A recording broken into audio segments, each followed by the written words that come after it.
A bunch of guys featured at Georgia's Pro Day, pretty indicative of just how much talent the Bulldogs send to the NFL. To break it all down for you, I'm joined by my coworker, Mike Griffith. Mike, I'm going to go position group by position group, but off the top, two of Georgia's kind of biggest prospects tweaked their hamstrings and couldn't participate. Brock Bowers, Amarius Mims, but we still got to talk about what those guys can contribute at the next level. Yeah, no doubt about it. I think both of these guys are proven products. I think it's all on tape. They will have a pro workout.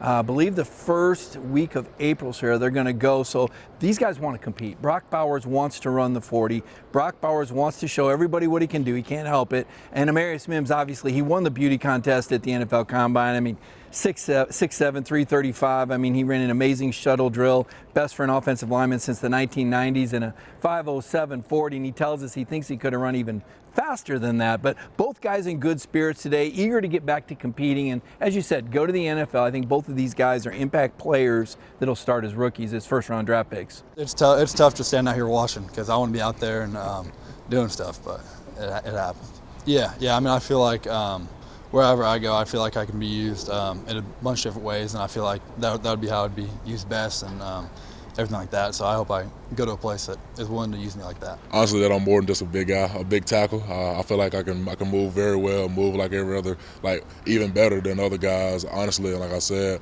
I think I can bend well, move around, show guys I can pull, get on the edge, and big splash plays. That's where that comes from. So. A trio of huge defensive backs about to go to the league for Georgia. Kamari Lassiter, Tykee Smith, Javon Bullard. What do those guys bring? Yeah, well, they brought a lot more speed than some people thought, and I think all their stock is on the rise. We got to see both Tykee and Javon Bullard running that 4.4 range at the Combine in Indianapolis. These were guys that some people had written off as maybe 4 or 5 guys. They popped those 4.4s, and all of a sudden now they're getting a second look. Tykee particularly. I mean, this was a guy, Sarah, led Georgia in tackles and interceptions, and I think we all glossed over it. I mean, there's a superstar back there in Malachi Starks, next year's first-round pick. You got Javon Bullard, the Buckeye Crunch guy that knocked out Marvin Harrison. But Tykee came in this year, and he was a real anchor at that star and a playmaker. This is a guy that I think trying to work himself into the second day of the draft would be a third-round pick, probably still around the fourth, but you never know. Somebody might like him.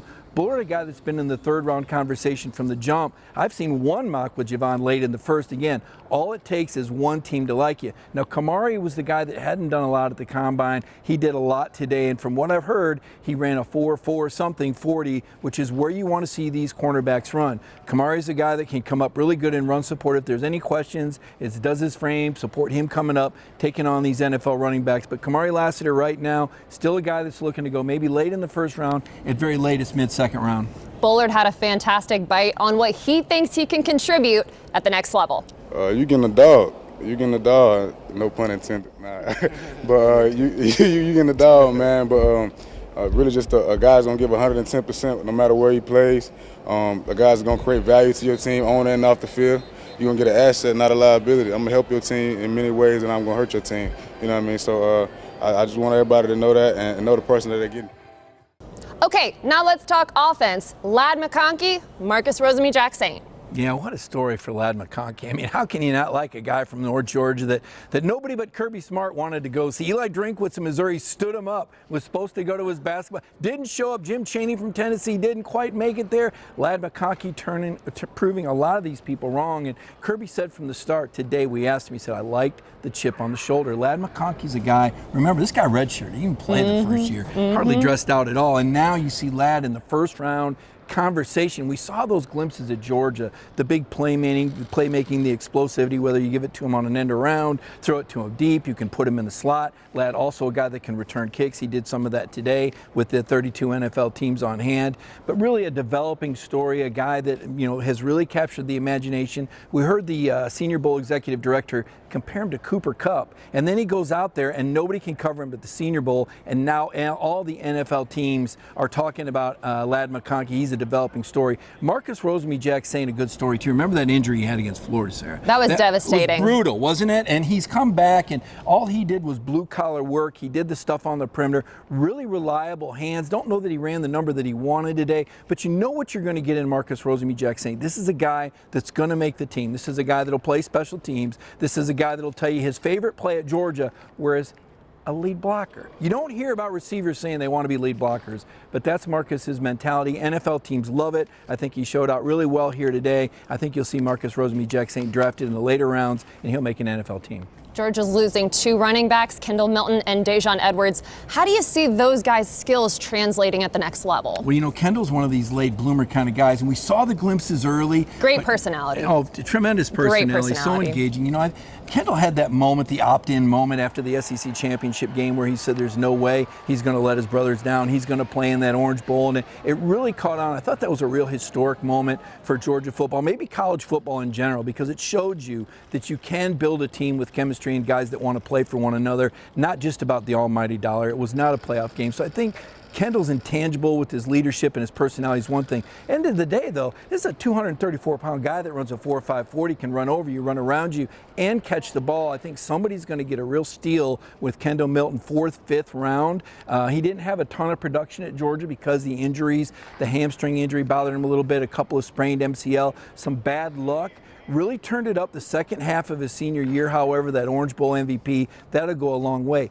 Dejon Edwards, now this is a workhorse. This is another guy that played hurt oftentimes in his career. I didn't realize this there till the combine. This guy played the first half of last year with a sprained MCL. And if you want to know why, it's because there was nobody else there. A lot of young guys, and so Dejon taking one for the team, stepping up. That stuff gets noticed by NFL clubs. Another guy could get drafted late, will make an NFL team because of the intangibles, the things that he can bring to you. He's a football player, Colquitt County kid. This guy loves football. You're going to have a hard time getting him off the field. I think that came through today in the drill. Well, I thought he looked really good. Defensive line, Zion Logue and Tramel Wallflower. Boy, these are 2 big bodies, and if you play D-line at Georgia, that just tells you something about you right there. I mean, this has been one of the most prolific defensive lines in college football over the years. These guys are coached up well. They've played at a championship level. They understand the value of hard work. Again, we're not talking about first-round picks. There's not a Jalen Carter or a Jordan Davis or a Devontae Wyatt in this outgoing group of defensive linemen. But these are guys that have gone to the meetings, that have showed up at practices, and that Kirby Smart is going to endorse. That means a lot. Both of these guys, late-round picks, potential free agents, but again, 2 more big-bodied guys that understand what it takes to win championships that you want in your locker room. Smart was asked about long snapper William Mote and said, well, did he get called for bad snaps? Well, that says he did his job. That's right. You know, they're like umpires. If you notice them, they're not doing their job, right? And William Mote was a guy that went out there, got it done consistently. I think he might have played 54 55 games. There's some debate if he's played more wins than any Georgia player, if you count a long snapper. But William was another guy, though, that did his job, a 4-year starter, a guy that competed. And, you know, that's a really difficult position to make it in the NFL. Think about it. There's only 32 teams, and they're not carrying a whole lot of long snappers. So a lot of competition for William ahead, though. There's going to be teams that are going to be looking for long snappers. He was the #1 rated long snapper at the Senior Bowl this year. That's going to go a long way in his workouts as a free agent. One last one for you. If you're an NFL team and you're looking for a steal with Georgia players, who do you go for? I'm going with Tykee Smith. Tykee has just really emerged. You know, when Tykee came in as a former All-American at West Virginia, I think we all expected an immediate impact. Unfortunately, he had a foot injury and later a knee injury, and he was playing his way back through that injury during the championship season in 2022. Last year, he had a much bigger role, and all he did was make plays. I mean, you look down at the stat sheet, and at the end of the year, the leading tackler for Georgia was Tykee Smith. The leading interceptions guy for Georgia was Tykee Smith. And then you saw what he did at the Combine. Again, this is one of those late bloomer guys. You didn't expect him to have these sort of numbers. We knew that he had the intangibles. We knew that he'd come along. We knew that the confidence had grown. Right now is a good time to grab Tykee Smith. And listen, I'm a Ladd McConkey guy. I can't go without saying. How can you not be a Ladd McConkey guy? I'm bought into Ladd McConkey. I think this guy's going to contribute immediately. I don't know if I would call him a steal because he may go in the first round. Sure. But this is a guy I think is the consummate pro. His quickness, he's uncoverable, and he's got a great attitude. I mean, really, all these Georgia players, Sarah, I think they're headed for NFL careers. Absolutely. From Georgia's Pro Day, he's Mike Griffith, Dog Nation. I'm Sarah Spencer, AJC Sports.